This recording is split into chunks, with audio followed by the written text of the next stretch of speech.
Hello बच्चों, नमस्कार। और आज हम जानेंगे कि हमारा जो लेसन है भारत का भौतिक स्वरूप, 9th क्लास का ये दूसरा लेसन। तो हम इसके अंदर जानेंगे कि भारत का भौतिक स्वरूप क्या है। क्या जानेंगे आज हम कि भारत का भौतिक स्वरूप क्या है। तो इसके बारे में जानने से पहले हम थोड़ा समझ लें कि भारत के अंदर आप जिस भी इलाके के अंदर रहते हैं, आप उसके आसपास को देखते होंगे। आपने देखा होगा कि अगर आप, जैसा इसमें आपके लेसन में भी दे दिया गया है, क्या अगर आप किसी भू क्षेत्र, जिस भू भाग के अंदर रहते हैं, जिस इलाके के अंदर रहते हैं, कोई पहाड़ी इलाके में रहता है, कोई रेगिस्तान में रहता है और कोई कहीं पर रहता है मैदानी इलाकों के अंदर रहता है, तो अब क्या कहता है कि आप उस इलाके से भली भांति परिचित होंगे कि वहाँ पर क्या कुछ आपको देखने को मिलता है। तो आज इसके अंदर हम इन्हीं भागों के बारे में पढ़ने की कोशिश करेंगे और जानने की कोशिश करेंगे कि भारत का भौतिक स्वरूप क्या है। आपको पता है कि भू आकृतियां भारत के अंदर अलग अलग प्रकार की हैं, भौतिक विभिन्नताएं पाई जाती हैं। जहां पर हमारी बोलियों के अंदर विभिन्नता है, वहीं पर हमारे रहन सहन के अंदर विभिन्नता है, जातीय आधार पर विभिन्नताएं पाई जाती हैं। और उसी के अनुसार भारत के अगर भूभाग को देखा जाए, स्थलाकृतियों को देखा जाए, तो उसमें भी बहुत सारी विभिन्नताएं पाई जाती हैं। कैसे? जैसे पर्वत हो गए, फिर आप देखेंगे कि मैदान, मरुस्थल, पठार, द्वीप, ये सभी क्या हैं कि इसकी भू आकृतियां हैं। कहाँ की? हमारे देश की। तो अब क्या कहता है, भारत की भूमि बहुत अधिक भौतिक विभिन्नताओं को दर्शाती है। यहाँ यानी कि कहने का मतलब क्या है, क्या तात्पर्य है कि भारत के अंदर बहुत सारी अलग अलग प्रकार की आकृतियाँ, स्थलाकृतियाँ पाई जाती हैं। तो भूगर्भीय तौर पर प्रायद्वीपीय पठार पृथ्वी की सतह का प्राचीनतम भाग है। तो क्या कहता है कि अगर भूगर्भ शास्त्री जो ज़मीन के स्थलाकृतियों की आयु वर्ग सभी चीज़ों के बारे में जो उनके वैज्ञानिक हैं, उनका कथन था कि प्रायद्वीपीय पठार जो है वो पृथ्वी का सबसे पुराना हिस्सा है। तो क्या कहता है कि वो पृथ्वी का क्या है? सबसे पुराना हिस्सा है। इसे भूमि का एक बहुत ही स्थिर भाग माना जाता था कि ये लगातार ज्यों का त्यों बना हुआ है। लेकिन इसके अंदर जो भूविज्ञानी थे, उन्होंने जो धारणाएं प्रस्तुत की, उसके अंदर भी कुछ अलग धारणाएं निकलकर अब सामने आई। उसको गलत साबित करने के लिए क्या हुआ कि हाल ही में कुछ समय पहले ही क्या हुआ कि इन भागों के अंदर भी बहुत सारे भूकंप आए। और उन्होंने जो धारणा पहले दी गई थी कि भूगर्भीय तौर पर प्रायद्वीपीय पठार जो क्या है वो स्थिर है, वो हलचल में आ गया। किसके कारण? भूकंपों के कारण। किसके कारण आया? भूकंपों के कारण। और उसने इस धारणा को गलत साबित कर दिया। तो क्या कहता है कि हिमालय एवं उत्तरी मैदान हाल में बनी स्थलाकृतियां हैं। और अगर आपसे क्वेश्चन किया जाए कि नए मैदान कौन से हैं या नए भू स्थलाकृतियां कौन सी हैं, तो वो कौन सी हैं? हिमालय एवं उत्तरी मैदान जो हैं भारत के, वो क्या हैं? हाल ही में बनी आकृतियां हैं, यानी कि अभी थोड़े समय पहले ही उनका निर्माण हुआ है। तो अब क्या कहता है कि भूगर्भ वैज्ञानिकों के अनुसार हिमालय पर्वत एक स्थिर, अस्थिर भाग है। अस्थिर यानी कि स्थिर भाग किसको उन्होंने बोला था? उन्होंने बोला था कि जो प्रायद्वीपीय पठार है वो क्या है? स्थिर भाग है। और अस्थिर भाग कौन सा है? हिमालय पर्वत श्रृंखलाएं जो हैं वो क्या हैं बच्चों? अस्थिर भाग हैं। तो अब क्या कहता है, हिमालय की पूरी पर्वत श्रृंखला एक युवा स्थलाकृति को दर्शाती है। यानी कि इस युवा, आपको पता है कि नई, तो नई स्थलाकृतियों को दर्शाने का उदाहरण कौन सा है? हिमालय पर्वत श्रृंखला जो है, कौन सी है? हिमालय पर्वत श्रृंखला। इसमें ऊंचे शिखर, गहरी घाटियां तथा तेज बहने वाली नदियां आती हैं। तो इसके अंदर कौन सा हिस्सा आता है? अगर आप ऐसे क्वेश्चन किया जाए कि हिमालय पर्वत श्रृंखला में कौन सा हिस्सा आता है, तो कौन सा आता है? ऊंचे पर्वत, गहरी घाटियां आ जाती हैं, तेज बहने वाली नदियां इस भाग का एक हिस्सा हैं। तो आगे चलते हैं। उत्तरी मैदान जलोढ़ निक्षेपों से बने हैं। तो अब क्या बात करता है कि जहां पर हमने उत्तरी भाग के अंदर ही देखा कि क्या है हमारे पर्वत श्रृंखलाएं, उसी प्रकार क्या कहता है उत्तरी मैदान जो हैं वो किससे बने हैं, जलोढ़ निक्षेपों से बने हैं। जलोढ़ का अर्थ क्या है, यहां पर बात आती है कि जलोढ़ है क्या, क्या है जलोढ़, यानी कि जब नदियां अपने तेज बहाव के साथ जो मिट्टी होती है उसको बहाकर एक स्थान से दूसरे स्थान पर ले जाती हैं और उससे जिस भाग का निर्माण होता है वो क्या कहलाता है, जलोढ़ मिट्टी वाला भाग कहलाता है। यानी कि जिस इलाके के अंदर वो इन निक्षेपों को छोड़ देती हैं वो क्या कहलाता है, जलोढ़ भाग कहलाता है। प्रायद्वीपीय पठार आग्नेय तथा रूपांतरित शैलों से बने हैं। तो अब आपने देखा कि तीनों भाग जो हैं वो अलग अलग प्रकार के आकृतियों से यानी कि अलग अलग ढंग से निर्मित हुए हैं। अब क्या बात करता है कि जो मैदान हैं वो किससे बने, जलोढ़ निक्षेपों से बने हैं।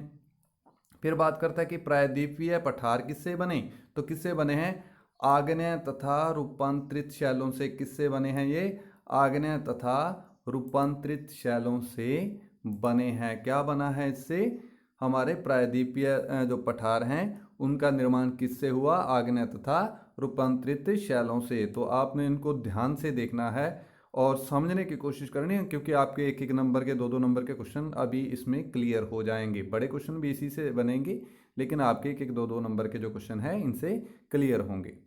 अब बात करता है कि कम ऊंचाई पहाड़ियों एवं चौड़ी घाटियों से बना है। तो अगर इसके पूरी डेफिनेशन देखें कि प्रायद्वीपीय पठार जो है वो किससे बना, अगर यहाँ पर देखा जाए कि प्रायद्वीपीय पठार जो है वो किससे निर्मित हुआ है, तो उसका अगर इसके बारे में हम ये क्वेश्चन कर लें कि प्रायद्वीपीय पठार क्या है, यानी कि इसका निर्माण किस प्रकार हुआ। तो इसका निर्माण करने के लिए आग्नेय तथा रूपांतरित शैलों से हुआ है। और अगर इसके बारे में पढ़े कि प्रायद्वीपीय पठार क्या है, तो फिर देना होगा कि प्रायद्वीपीय पठार आग्नेय तथा रूपांतरित शैलों वाली कम ऊंची पहाड़ियों एवं चौड़ी घाटियों से निर्मित क्षेत्र है। तो अब बात करते हैं मुख्य भौगोलिक वितरण, यानी कि भारत को किन किन भागों में विभाजित किया जा सकता है, किसके आधार पर, स्थलाकृतियों के आधार पर। तो किन भागों में विभाजित किया जाता है, तो उसमें से भाग हैं हिमालय पर्वत श्रृंखला, फिर आप करते हैं उत्तरी मैदान, प्रायद्वीपीय पठार, भारतीय मरुस्थल, तटीय मैदान और द्वीप समूह। तो इन 6 भागों के अंदर किसको बांटा जाता है, किसको बांटा जाता है बच्चों, यहाँ पे आप पढ़ते हैं कि भारत के भू आकृतियों को इन 6 भागों के अंदर विभाजित किया जाता है। तो हम इनके बारे में एक एक करके जानेंगे कि हिमालय पर्वत श्रृंखलाएं क्या हैं, या उत्तरी मैदान क्या है, या प्रायद्वीपीय पठार क्या है, भारतीय मरुस्थलीय क्षेत्र कौन सा है। तो उनके राज्यों के बारे में भी आपने ध्यान रखना है इसको पढ़ते हुए कि कौन कौन से राज्य की हम बात कर रहे हैं। तो सबसे पहले हम बात करते हैं हिमालय पर्वत। भारत की उत्तरी सीमा पर विस्तृत हिमालय भूगर्भीय रूप से युवा एवं बनावट के दृष्टिकोण से वलित पर्वत श्रृंखला से है। तो क्या कहता है कि जो वलित पर्वत श्रृंखला जो है, यानी कि ये आपने पहले भी पढ़ा कि जो हिमालय पर्वत श्रृंखला है वो क्या है, युवा है। ये पर्वत श्रृंखलाएं पश्चिम पूर्व दिशा में सिंधु से लेकर ब्रह्मपुत्र तक फैली हुई हैं। तो सिंधु नदी आपने पूर्व क्षेत्र के अंदर देखा होगा कि जम्मू कश्मीर से निकलकर जो पाकिस्तान के अंदर चली जाती है नदी, आपको मैं इस मानचित्र में दिखा देता हूँ। तो ये है हमारी सिंधु नदी, इसको ध्यान से देख लें कि ये हमारी क्या है, सिंधु नदी है, और इधर क्या है हमारा ब्रह्मपुत्र नदी है। तो क्या है ये, ब्रह्मपुत्र नदी यहाँ पर है। तो इसके बीच क्या कहता है, इसके बीच के अंदर ही क्या है कि हमारी हिमालय पर्वत श्रृंखला जो है वो फैली हुई है। तो क्या कहता है कि हिमालय विश्व की सबसे ऊंची पर्वत श्रेणी है और एक अत्यधिक असम अवरोधों में से एक है। ये 2400 किलोमीटर की लंबाई में फैले एक अर्धवृत्त का निर्माण करते हैं। इसकी चौड़ाई कश्मीर में 400 किलोमीटर एवं अरुणाचल में 150 किलोमीटर है। तो आपको अगर पूछा जाए कि हिमालय पर्वत श्रृंखला कहाँ कितने किलोमीटर लंबाई में फैली हुई है, तो लंबाई में कितनी है? 2400 किलोमीटर है। लंबाई में बच्चों कितनी है? 2400 किलोमीटर है। और अगर इसकी चौड़ाई की बात करें तो कश्मीर में 400 किलोमीटर और अरुणाचल प्रदेश में इसकी चौड़ाई 150 किलोमीटर हो जाती है। अब बात करते हैं कि पश्चिमी भाग की अपेक्षा पूर्वी भाग की ऊंचाई में अधिक विविधता पाई जाती है। अपने पूरे देशांतरीय विस्तार के साथ हिमालय को 3 भागों में बांटा जाता है। हिमालय को भी कितने भागों में बांटा गया? 3 भागों में। इन श्रृंखलाओं के बीच बहुत अधिक संख्या में घाटियां पाई जाती हैं। सबसे उत्तरी भाग में स्थित श्रृंखला को महान श्रृंखला का नाम महान या आंतरिक हिमालय या हिमाद्री के नाम से जाना जाता है। तो अगर आपको क्वेश्चन किया जाए कि सबसे जो ऊंचा क्षेत्र है हिमालय का उसको किस नाम से जाना जाता है, तो किस नाम से? महान हिमालय, आंतरिक हिमालय या हिमाद्री के नाम से उसको जाना जाता है। यह सबसे अधिक सतत श्रृंखला है। इसमें 6000 मीटर की औसत ऊंचाई वाले सर्वाधिक ऊंचे शिखर आते हैं। तो क्या आता है? कम से कम उनकी ऊंचाई कितनी होनी चाहिए? 6000 मीटर होनी चाहिए। इनमें हिमालय के सभी मुख्य शिखर हैं, जैसे माउंट एवरेस्ट जिसकी ऊंचाई कितनी है? यहाँ पर आपके एक नंबर के क्वेश्चन के माउंट एवरेस्ट की ऊंचाई कितनी है, कहाँ पे है? ये नेपाल में। और ऊंचाई कितनी है? 8848। और कंचनजुंगा भारत की सबसे ऊंची चोटी है, तो जिसकी ऊंचाई कितनी है? 8598। मकालू, धौलागिरी, तो ये क्या है? इसकी ऊंची चोटियों के नाम हैं। तो इसके बाद हम आगे बढ़ते हैं। और भी इसकी चोटियां दी गई हैं या ऊंचे पर्वत श्रृंखलाएं दी गई हैं। नंगा पर्वत, अन्नपूर्णा, नंदा देवी, कामेट, नामचा, बरुआ, गुरुला, मंदाता। तो ये पश्चिम से पूर्व की ओर की जो श्रृंखलाएं हैं वो इसमें दिखाई गई हैं। अब बात करते हैं महान हिमालय के वलय की प्रकृति असीमित है। हिमालय के इस भाग को क्रोड ग्रेनाइट का बना है। तो क्या कहते हैं कि हिमालय का ये भाग जो है किसका बना है? क्रोड ग्रेनाइट से बना है। यह श्रृंखला हमेशा बर्फ से ढकी रहती है तथा इससे बहुत सी हिमानियों का प्रवाह होता है। तो क्या कहता है कि बहुत सारी ऐसी नदियां हैं जो कहाँ से निकलती हैं? इस हिमालय यानी कि हिमाद्री के अंदर से निकलती है। उसका कारण क्या है कि ये सदैव बर्फ से ढका रहता है, बर्फ पिघलकर नीचे नदियों में जाती रहती है। हिमाद्री के दक्षिण स्थित श्रृंखला सबसे अधिक असम एवं हिमालय तथा निम्न हिमालय के नाम से जानी जाती है। तो क्या कहता है कि जो दक्षिण के अंदर स्थित श्रृंखला है यानी कि देशांतरीय अक्षांश और देशांतरीय रेखाओं के आधार पर इसको विभाजित किया गया है, ध्यान में रखने वाली बात है। तो क्या कहता है? इन श्रृंखलाओं का निर्माण मुख्यतः अत्यधिक संपीड़न तथा परिवर्तनशील शैलों से हुआ है। तो क्या कहता है? ऊपर वाला जो भाग था वो किससे बना हुआ था? ग्रेफाइट से बना हुआ, ग्रेनाइट से बना हुआ था। और अब क्या है?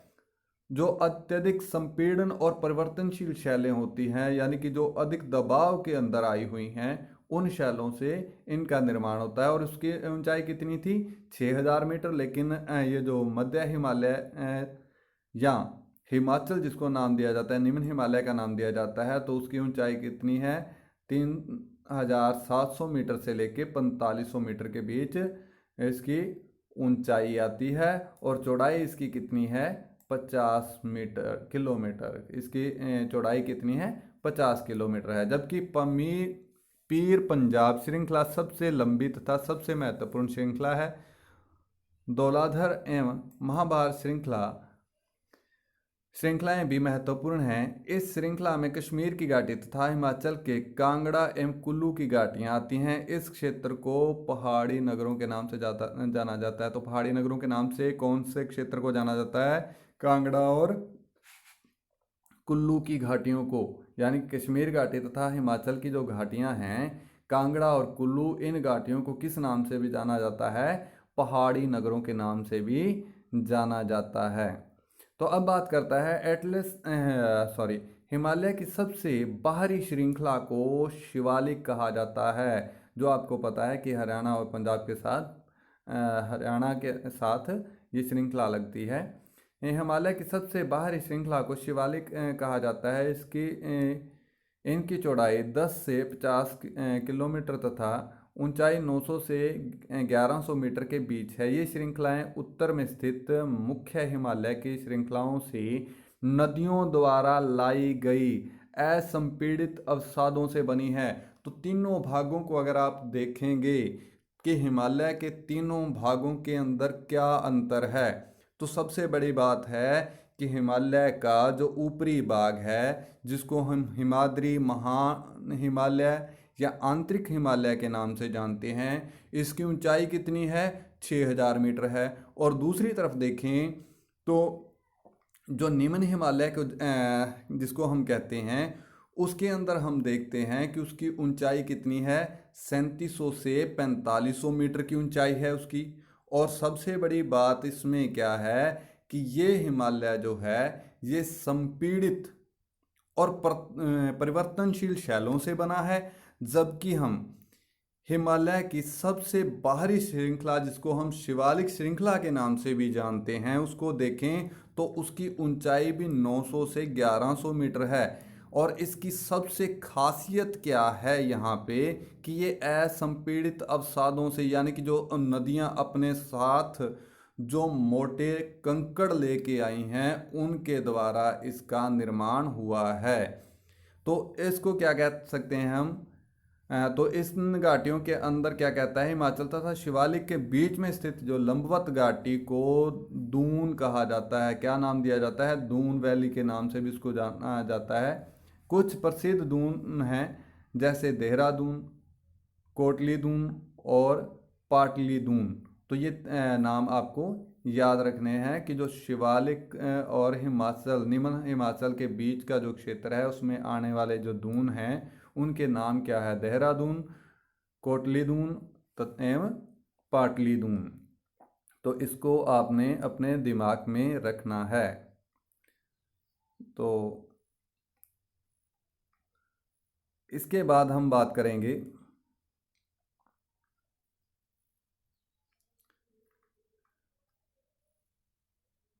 कि इस उत्तर दक्षिण के अतिरिक्त हिमालय का पश्चिम से पूर्व तक स्थित क्षेत्रों के आधार पर भी विभाजित किया गया है।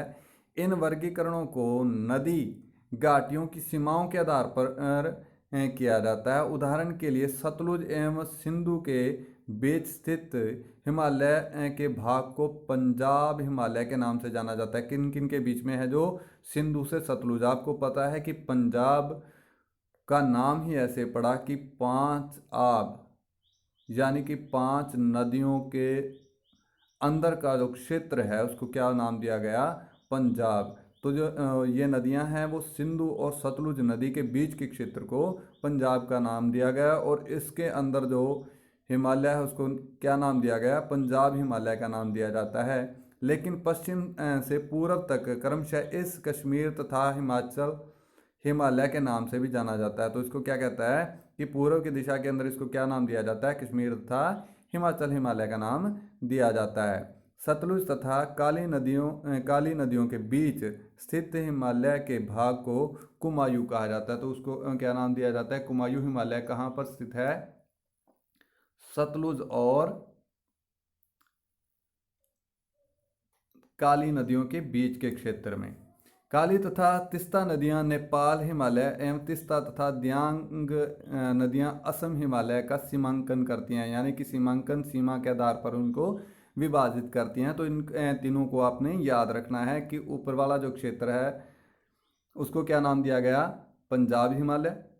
फिर सतलुज और काली नदियों के बीच के क्षेत्र को कुमाऊं हिमालय, और काली तथा तीस्ता नदियों के बीच के क्षेत्र को नेपाल हिमालय, और तीस्ता और दिहांग नदियों के बीच के क्षेत्र को क्या बोला गया, असम हिमालय के नाम से जाना जाता है। ब्रह्मपुत्र हिमालय की सबसे पूर्वी सीमा बनती है। तो सबसे पूर्वी सीमा कौन सी है हिमालय की, ब्रह्मपुत्र। कौन सी है, ब्रह्मपुत्र। आपको पता है कि ब्रह्मपुत्र नदी भी आपको मैंने अभी दिखाई थी ऊपर मैप के अंदर। दिहांग महाखंड यानी कि गार्स के बाद हिमालय दक्षिण की और एक तीखा मोड़ बनाते हुए भारत की पूर्वी सीमा के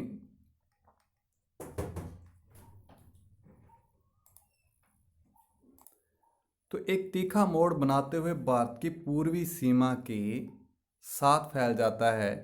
इन्हें पूर्वांचल या पूर्वी पहाड़ियों तथा पर्वत श्रृंखलाओं के नाम से भी जाना जाता है। तो क्या कहता है कि जो पूर्व से एकदम से मोड़ खाते हुए दक्षिण की ओर हिमालय पर्वत जो है वो मोड़ खा जाता है।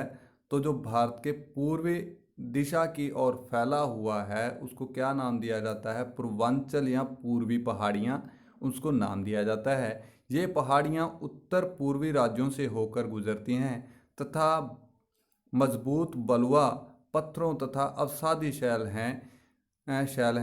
शैलों से बना है।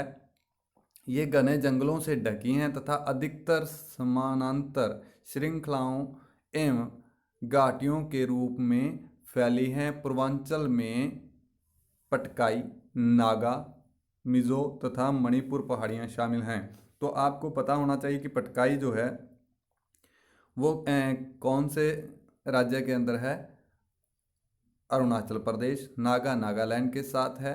मिजो मिजोरम और मणिपुर राज्यों के साथ जो लगती हैं पहाड़ियाँ उनको उसी नाम से जाना जाता है। इसके बाद बात करेंगे हम कि उत्तरी मैदानों का विषय आपका आज रहेगा, और उसके बाद हम जो आगे का कार्य है जो आगे भाग रहेंगे वो बाद में।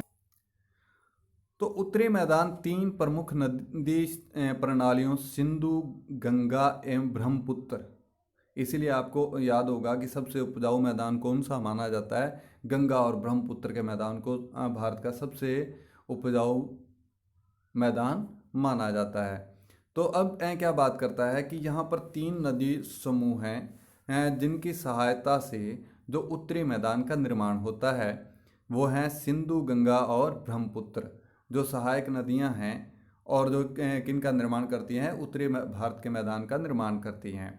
यह मैदान जलोढ़ मृदा से बना है। किससे बना है, जलोढ़ मृदा से। जैसे हम लेसन की स्टार्टिंग में ही मैंने आपको बता दिया था, लाखों वर्षों में हिमालय के गिरिपाद में स्थित बहुत बड़े बेसिन में जलोढ़ों का निक्षेप हुआ, यानी कि वहाँ से पत्थर रगड़ते रहे, बारीक रूप में टूटते रहे और टूटकर नीचे पानी के बहाव के साथ बहते रहे, और उसी से जो बारीक और महीन मिट्टी बनी उसी से क्या निर्माण हुआ, जलोढ़ निक्षेपों का निर्माण हुआ। और जहाँ पर ये जलोढ़ निक्षेप इकट्ठा होते रहे वहाँ पर कौन सा मैदान बना, उत्तरी भारत का मैदान, जिससे हम इस उपजाऊ मैदान का निर्माण हुआ है। इसका विस्तार 7 लाख वर्ग किलोमीटर के क्षेत्र पर है। यह मैदान लगभग 2400 किलोमीटर लंबा एवं 240 से 320 किलोमीटर चौड़ा है। अगर बात करें कि भारत का उत्तरी मैदान जो है वो कितने किलोमीटर लंबा और चौड़ा है, तो उसके बारे में आप बता सकते हैं कि 240 किलोमीटर लंबा और 240 से 320 किलोमीटर चौड़ा क्षेत्र जो है वो क्या है, उत्तरी भारत के मैदान का है, जो कितना बनता है, लगभग 7 लाख वर्ग किलोमीटर क्षेत्र बनता है। कितना बनता है, 7 लाख वर्ग किलोमीटर क्षेत्र बनता है। तो यह संघन जनसंख्या वाला भौगोलिक क्षेत्र है। समृद्ध मृदा आवरण, पर्याप्त पानी की उपलब्धता, अनुकूल जलवायु के कारण कृषि की दृष्टि से यह भारत का अत्यधिक उत्पादक क्षेत्र है। जैसे मैंने पहले बताया कि भारत का उत्तरी मैदान जो है वो सबसे ज़्यादा उपजाऊ है और सबसे ज़्यादा उत्पादन यही इसी क्षेत्र में होता है। उत्तरी पर्वतों से आने वाली नदियाँ निक्षेपण कार्य में लगी हैं। नदी के निचले भागों में ढाल कम होने के कारण नदी की गति कम हो जाती है, जिसके परिणाम स्वरूप नदियाँ द्वीपों का निर्माण होता है। ये नदियां अपने निचले भाग में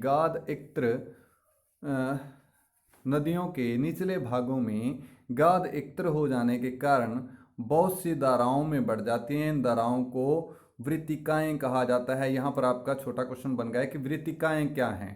तो क्या है कि जब निचले क्षेत्र में नदियों का बहाव कम हो जाता है और उनमें बहुत ज़्यादा गाद जो है वो भर जाती है, तो नदियाँ जो हैं वो अनेक धाराओं के अंदर विभाजित हो जाती हैं। उन्हीं को क्या कहा जाता है? वृत्तिकाएं। तो फिर आपके पास क्वेश्चन आ जाता है कि दोआब का अर्थ क्या है। तो दोआब का अर्थ क्या है कि दो नदियों के बीच का क्षेत्र। तो इसी प्रकार पंजाब क्या है? 5 नदियों के बीच का क्षेत्र। तो इसीलिए इसको 5 का मतलब 5, इसी प्रकार 2 का मतलब 2 और आब का मतलब पानी। तो 2 पानियों के बीच का क्षेत्र लगा लें या 5 पानियों के बीच का क्षेत्र लगाएं तो उसको क्या नाम दे दिया जाएगा? पंजाब और दोआब। आप इन क्वेश्चनों के आंसर कर सकते हैं। उत्तरी मैदान को मोटे तौर पर 3 उपवर्गों में विभाजित किया जाता है। यहाँ पर आपका ध्यान देने वाला क्वेश्चन आएगा, खादर और बांगर क्या है? ध्यान रखना। तो उत्तरी मैदान को मोटे तौर पर 3 उपवर्गों में विभाजित किया जाता है। उत्तरी मैदान के पश्चिमी भाग को पंजाब का मैदान कहा जाता है। सिंधु तथा उसकी सहायक नदियों द्वारा लाए गए निक्षेप, इस मैदान का बहुत बड़ा भाग पाकिस्तान में स्थित है। सिंधु तथा इसकी सहायक नदियाँ झेलम, चेनाब, रावी, ब्यास तथा सतलुज हिमालय से निकलती हैं। मैदान के इस भाग में दोआबों की संख्या भी बहुत अधिक है, क्योंकि आपको पता है कि 5 से 6 नदियां जो हैं इस इलाके के अंदर बहती हैं और उन्हीं इलाकों के बीच के क्षेत्र जो हैं वो क्या बन जाते हैं? दोआब बन जाते हैं। गंगा के मैदान का विस्तार घग्गर तथा तीस्ता नदियों के बीच है। यह उत्तरी भारत के राज्यों हरियाणा, दिल्ली, उत्तर प्रदेश, बिहार, झारखंड के कुछ भाग तथा पश्चिम बंगाल में फैला है। ब्रह्मपुत्र का मैदान इसके पश्चिम विशेषकर असम में स्थित है। अगर आपको क्वेश्चन आया कि ब्रह्मपुत्र का मैदान कहाँ फैला है, तो आप क्लियर कर सकते हैं कि पश्चिम विशेषकर असम भाग के अंदर स्थित है। उत्तरी मैदान की व्याख्या सामान्यतः इसके उच्चावच ये शब्द है जो इसका अर्थ क्या है? ऊंचा नीचा। क्या अर्थ बनेगा इसका? ऊंचा नीचा में बिना किसी विविधता वाले समतल स्थल के रूप में की जाती है। यह सही नहीं है। इन विस्तृत मैदानों की भौगोलिक आकृतियों में भी विविधता है। आकृति विभिन्नता के आधार पर उत्तरी मैदानों को 4 भागों में विभाजित किया जाता है। नदियाँ पर्वतों से नीचे उतरते समय शिवालिक की ढाल पर 8 से 16 किलोमीटर के चौड़े पट्टी में गुटिका का निक्षेपण करती हैं। इसे भाबर के नाम से जाना जाता है। तो भाबर क्या है? तो जब नदियां क्या करती हैं, शिवालिक की पहाड़ियों से नीचे की ओर गिरती हुई एक चौड़े क्षेत्र के अंदर फैल जाती हैं और अपना जो निक्षेप वहां छोड़ देती हैं, उसको क्या नाम दिया जाता है? भाबर नाम दिया जाता है। सभी सरिताएं इस भाबर पट्टी में विलुप्त हो जाती हैं। इस पट्टी के दक्षिण में से सरिताएं एवं नदियां पुनः निकल जाती हैं एवं नम तथा दलदली क्षेत्र का निर्माण करती हैं। किसका निर्माण कर देती हैं? नम और दलदली क्षेत्र का निर्माण करती हैं। इसे तिराई कहा जाता है। तो तिराई का क्षेत्र कौन सा है? दलदला और नमी वाला क्षेत्र जो है उसको क्या कहा जाता है? तिराई का क्षेत्र कहा जाता है। यह वन्य प्राणियों से भरा घने जंगलों का क्षेत्र था। बंटवारे के बाद यानी कि जब 1947 के अंदर भारत और पाकिस्तान का बंटवारा हुआ, जो पाकिस्तान से आए हुए शरणार्थी थे उनको कृषि के लिए भूमि उपलब्ध कराने के लिए उन जंगलों को आज काट दिया गया। इस क्षेत्र के दुधवा राष्ट्रीय पार्क की स्थिति आपको पता होगा कि कहाँ पे है दुधवा राष्ट्रीय पार्क। तो उसके विषय के ऊपर भी आपने ध्यान रखना है कि ये राष्ट्रीय पार्क कहाँ पे है। आप अपना मैप देखेंगे तो मैप के अंदर पता चलेगा इसकी स्थिति का। आप नेट पर सर्च करके भी इसको जान सकते हैं, लेकिन मैं आपको जब बाद में मैप करवाऊंगा उसके अंदर इसकी जानकारी दी जाएगी आपको। उत्तरी मैदान का सबसे विशालतम भाग पुराने जलोढ़ का बना है। वे नदियों के बाढ़ वाले मैदान के ऊपर स्थित तथा वेदिका जैसी आकृति प्रदर्शित करते हैं। इस भाग को बांगर कहा जाता है। वो भाबर था, ये बांगर है। भाबर और बांगर में अंतर है, ध्यान रखना। तो अब क्या है कि जो भांगर है, बांगर का क्षेत्र कौन सा है, यानी कि जब नदियां अपने साथ बहुत सी मिट्टी बहाकर लेके आती हैं, कंकड़ बहाकर लेके आती हैं, जो उसका मोटे वाला हिस्सा होता है जो ऊपरी भागों के अंदर ही भारी होने के कारण ऊपरी भागों में रह जाता है, और उस क्षेत्र में जो मोटे कंकड़ और मिट्टी से जो मैदान बने उनको क्या कहा गया, बांगर का मैदान। और जो बारीक और महीन मिट्टी जो निचले क्षेत्रों के अंदर आकर फैल गई, जिसको नवीन या युवा निक्षेपों के कारण बना हुआ खादर का मैदान भी कहा जाता है। इसका लगभग प्रत्येक वर्ष पुनर्निर्माण होता है, इसलिए ये उपजाऊ होते हैं तथा गहन खेती के लिए आदर्श होते हैं। तो ये क्या है, बांगर को पुराना जलोढ़ भी कहा जाता है और खादर को नए जलोढ़ के नाम से भी जाना जाता है। आज के लिए इतना ही। मुझे उम्मीद है कि आपको ये समझ में आया होगा।